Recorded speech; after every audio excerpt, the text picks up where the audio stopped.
Miaka 20 iliyopita, asilimia 70 ya wanawake wafanyabiashara walikuwa kwenye sekta isiyo rasmi, huku takwimu zikionyesha wanawake milioni 10 mpaka milioni 12 mchango wao haukuwa ukionekana kwenye mifumo ya sera na biashara.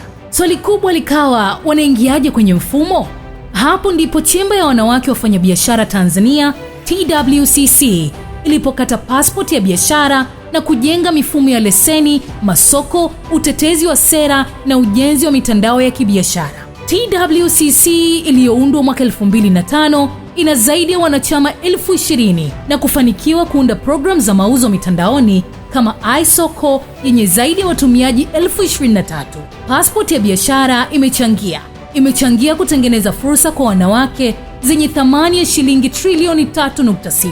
Passport ya TWCC imechangia maboresho ya sera ya manunuzi katika sekta za umma, na sasa asilimia 30 ya manunuzi imetengwa kwa ajili ya makundi maalum wakiwemo wanawake. Na sasa wanawake 150,000 mpaka 300,000 wamepata au wana fursa ya kupata zabuni, ikiwa ni takriban asilimia 10 mpaka 15 ya wanawake walioko kwenye biashara ndogo na za kati.